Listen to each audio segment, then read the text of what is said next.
When you hear about the economy on the news, it's usually in big, sweeping terms: growth, recovery, recession. But what about the numbers that actually show up in your daily life?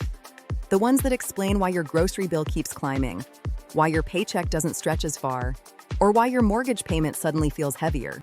Today, we're breaking down the 4 personal economic indicators that matter most to your financial reality: inflation, real wages, unemployment, and interest rates. No jargon, just clear examples and practical insights. Let's start with inflation. You don't need a degree in economics to know what inflation feels like. Maybe your favorite coffee used to cost $1.50, and now it's $2.10. Or your weekly shop has jumped from $80 to $105. That's inflation in action. The general rise in prices over time, which means your money buys less than it used to. Most central banks actually aim for a little bit of inflation, about 2%, because it signals a healthy, growing economy. But when inflation speeds up, it can erode your savings and make planning for the future much harder, especially if you're on a fixed income. The most common way to measure inflation is the Consumer Price Index, or CPI. This tracks the price of a typical basket of goods and services over time. But here's the catch: the CPI is an average. If you rent and rents are rising faster than other prices, your personal inflation rate is higher than the headline number. If you drive a lot and fuel prices spike, you'll feel that more than someone who doesn't. Not all inflation is created equal, and the official numbers might not match your experience.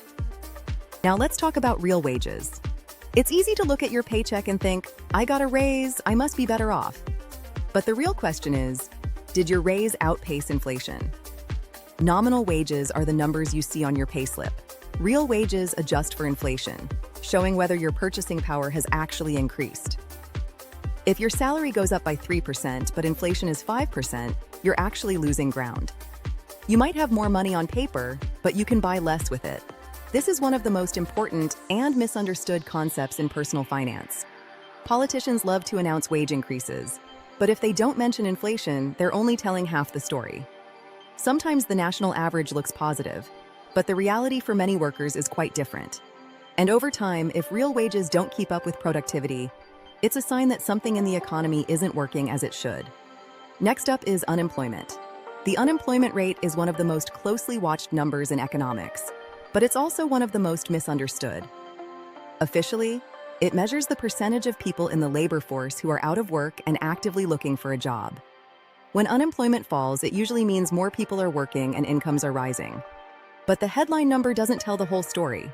For example, it doesn't count people who have given up looking for work, or those who can only find part-time jobs when they want full-time work. These groups are often left out of the official statistics, but they matter a lot when you're trying to understand the real health of the job market. And not all jobs are created equal. An economy might be adding jobs, but if they're mostly low-wage or insecure positions, the average worker's financial security might not actually improve. Finally, let's look at interest rates, the price of borrowing money. When you take out a loan, use a credit card, or save money in the bank, interest rates determine what you pay or earn.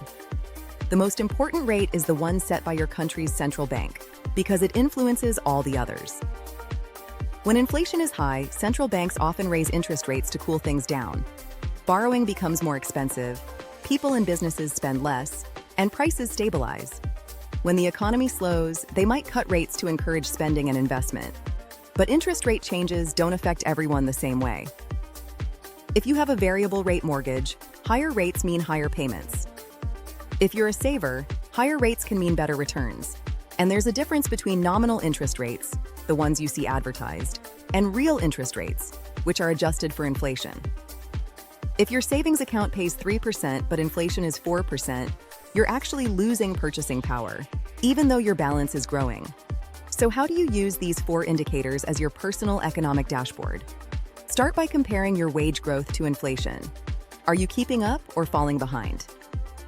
Think about your job security in the current labor market, and check whether your borrowing or savings rates are beating inflation.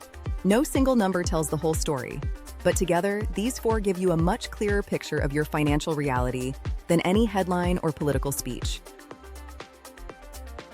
If you want to dive deeper, check out our related blog post at MyFriendlyBudget.com.